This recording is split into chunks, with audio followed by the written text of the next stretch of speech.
की जय शिवा सरदार की आज के उमंतु जाति जन चेतना संगोष्ठी कार्यक्रम में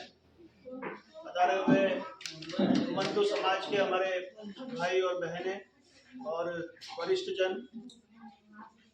राष्ट्रीय स्वयंसेवक संघ के हमारे कार्यकर्ता बंधु जातियों के लिए सतत रूप से राष्ट्र सेवा और समाज सेवा कर रहे हैं, जिन्हें आज हमें उनका पावन सानिध्य मिलता है। ये हम सब लोगों के लिए सौभाग्य की बात है। मैं चाहूंगा एक बार जोरदार तालियों से। आपको शायद मालूम नहीं होगा, मेरी अभी 2 दिन से लगातार दादा से जब चर्चा हुई, आपको सुन या सामाजिक संस्थाओं के माध्यम से हो, उनका एक मूल आधार बने और उन मूल आधार के माध्यम से इन्होंने जिन जातियों ने प्रत्यक्ष रूप से हमारे स्वतंत्रता सेनानियों के साथ, ये वो जातियां थी जब स्वतंत्रता सेनानियों को जो भी चीज की आवश्यकता पड़ी, चाहे हथियार की, धन की, उनको जगह की, उनको जहां भी जो सुरक्षा की, जिसकी भी आवश्यकता पड़ी, उन आवश्यकताओं की सबकी जो है पूरे खुले मन से और पूरे दिल से जो है वो उनकी मदद करी और कभी ये नहीं सोचा कि उसके क्या विपरीत परिणाम होंगे। धन्यवाद। 1857 की क्रांति जब अंग्रेजों के द्वारा चंद गद्दारों के चक्कर में जब हमारी कुछ विफल कर दी गई, तो इन जातियों पर अंग्रेजों का निशाना गया। उन्होंने इस बात की खोजबीन की, मेरा आप लोगों से आग्रह है कि उनकी मदद की थी और उस मदद की वजह से उनको जो है 1871 में क्रिमिनल ट्राइबल एक्ट लागू करके उन्हें अपराधी घोषित कर दिया गया और उन्हें एक तरह से सभी गांवों से और जगह से देश निकाला दे दिया गया। उन्हें मुख्य धारा में लाने के लिए किसी ने फिर कोई प्रयास नहीं किए और लगातार ये सिलसिला चलता रहा और आप मान के चलिए कि स्वतंत्रता के बाद भी 6 साल के बाद ये क्रिमिनल ट्राइबल एक्ट को खत्म किया गया और वो खत्म तो केवल औपचारिकता मात्र ही हुआ।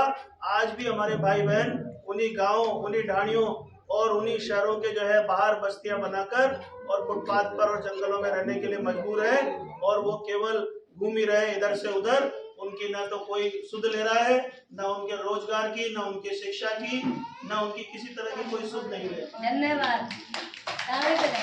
लेकिन जब सब तरह की बात हुई और संविधान की बात हुई और संविधान के अंदर चर्चा हुई, लेकिन इस दौरान एक ऐसे कर्णधार,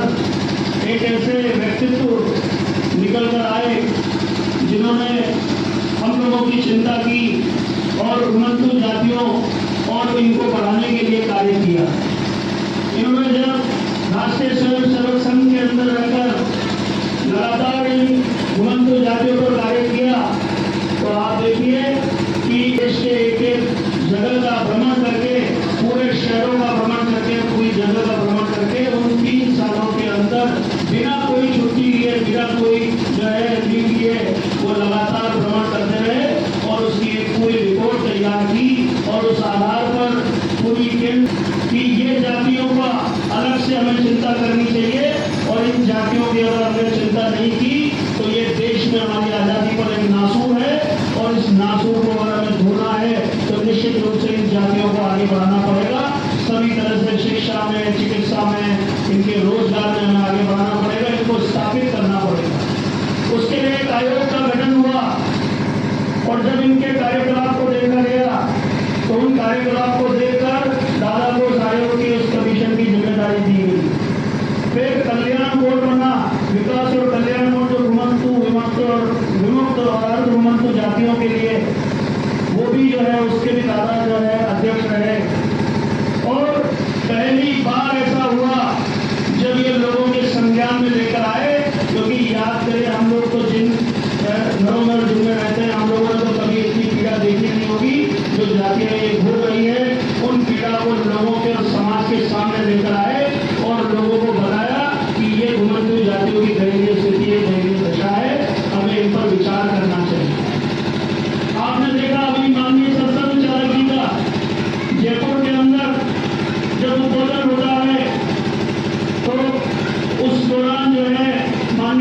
संचालन जी है उसका जो है उल्लेख भी करते हैं कि हमें घूमन को जाते हुए कुछ करना चाहिए, क्योंकि ये एक ऐसा जो है कोड है हमारी आज़ादी पर जो है लगातार जो है हमें इसे धोना ही होगा, इसका इलाज करना पड़ेगा, अन्यथा ये बहुत नासूर बनकर हम लोगों के ही जो है वंश को, हमारी जातियों को ही रखेगा। तो हमें आज की गोष्ठी के पीछे ये कारण है क्योंकि हमारे यहाँ पर घुमंतु समाज के लोग भी बैठे हैं और प्रबुद्धजन और जो यहाँ के चिंतक हैं जो इस खंड के वो लोग भी बैठे हैं। हम क्या कर सकते हैं इन बच्चों के लिए? दादा के पास ऐसी कई बातें हैं जिनको प्रेरक प्रसंग और उनके माध्यम से आप लोगों को बताएंगे। इन बच्चों के लिए क्या कर सकते हैं जो इनके स्कूल, अभी हम लोग खाना खाने गए, दादा ने पूछा कि बेटा तुम लोग कहीं जाते हो स्कूल में? बड़े बड़े 8-9 साल के बच्चे हैं लेकिन वो स्कूल नहीं जा पा रहे, उनको शिक्षा नहीं मिल पा रही है,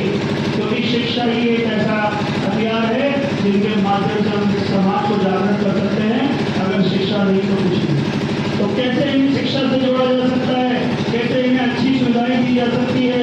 इनके रहने और इनकी क्या सुविधाएं कर सकते हैं, उसमें समाज की क्या भूमिका होगी, तो उस पर प्रकाश डालने के लिए हमारे बीच में आज आदरणीय दादा हैं। मैं बहुत ज़्यादा समय नहीं देते हुए मैं चाहूँगा कि हम लोग दादा को जिनको सुनने के लिए यहाँ पर आए हैं उनकी हम लोग बात सुनें। बहुत बहुत धन्यवाद।